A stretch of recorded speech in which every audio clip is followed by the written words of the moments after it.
సహనానికి విజయం. అమెరికా సుంకాల విషయంలో విమర్శలెన్ని వచ్చినా భరించాం. వాణిజ్య చర్యల్లో సుస్థిర వైఖరితో ఉన్నాం. ఫలితాలు చూస్తున్నారు. అమెరికా వాణిజ్య ఒప్పందం సుంకాల తగ్గింపై ప్రధాని మోదీ ఎన్డీఏ ఎంపీల సన్మానం అని చెప్పి చూస్తా ఉన్నాం. ఎఫ్స్టీన్ ఫైల్ భయంతోనే ట్రంప్తో మోడీ రాజీ. తన పరువు కోసం దేశాన్ని అమ్మేశారు. అదాని కేసు ఎఫ్స్టీన్ ఫైల్స్తో తీవ్ర ఒత్తిడిలో ప్రధాని. అందుకే ఆగమేఘాలపై వాణిజ్య ఒప్పందానికి అంగీకారం. కాంగ్రెస్ అగ్రనేత, లోక్సభలో ప్రతిపక్ష నేతల రాహుల్ గాంధీ. ఎఫ్స్టీన్ ఫైల్స్తో తన పేరు బయటకు రావడంతో పరువు పోతుందని భయపడి ప్రధాని మోదీ అమెరికా అధ్యక్షుడు ట్రంప్తో రాజీ పడ్డారని రాహుల్ గాంధీ ఆరోపించారు. అమెరికాతో వాణిజ్య ఒప్పందం పేరుతో దేశాన్ని అమ్మేశారని విమర్శించారు. మంగళవారం పార్లమెంటు బయట ఆయన మీడియాతో మాట్లాడుతూ ప్రధానిపై తీవ్ర విమర్శలు గుప్పించారు. ప్రధాని మోదీ భయపడుతున్నారు. అందుకే ఏవైతే ఆయనకు గౌరవ ప్రతిష్టలు తెచ్చిపెట్టాయో అవే ఇప్పుడు ఆ ప్రతిష్టను ముక్కలు చేస్తున్నాయి. అదానిపై అమెరికాలో నమోదైన కేసు, ఇప్పుడు ఎఫ్స్టీన్ ఫైల్స్లో మోదీ పేరు, ఈ రెండు పరిణామాలతో ప్రధాని తీవ్ర ఒత్తిడికి గురవుతున్నారు. ఆయన రాజీ పడ్డారు.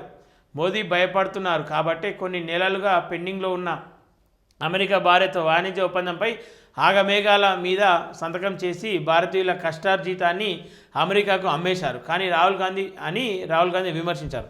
లోక్సభలో రాష్ట్రపతి ప్రసంగానికి ధన్యవాదాలు తెలిపే తీర్మానంపై మొదటిసారి సభలో ప్రతిపక్ష నేతను మాట్లాడకుండా అడ్డుకున్నారని మండిపడ్డారు. అమెరికా అధ్యక్షుడికి ప్రధాని మోదీ పూర్తిగా లొంగిపోయారని కాంగ్రెస్ నేత జైరాం రమేష్ విమర్శించారు. రాజ్యసభలో మంగళవారం ఆయన ఈ అంశాన్ని లేవనెత్తారు. అమెరికా యూరోపియన్ యూనియన్ ఈయూతో కుదుర్చుకున్న వాణిజ్య ఒప్పందాల గురించి పార్లమెంట్కు ఎలాంటి సమాచారం ఇవ్వట్లేదని మండిపడ్డారు. అమెరికాతో ఒప్పందం గురించి ఈ దేశాధ్యక్షుడు చెప్తే కానీ తెలుసుకోలేకపోయామని అన్నారు. ఇది వాస్తవం.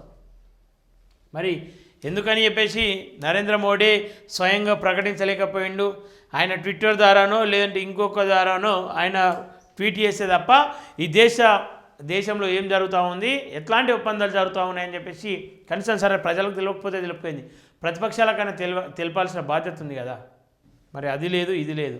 మరి ఏం జరగబోతూ ఉంది, ఎట్లా చేయబోతూ ఉన్నారు అనేది చూడాలి ఇక.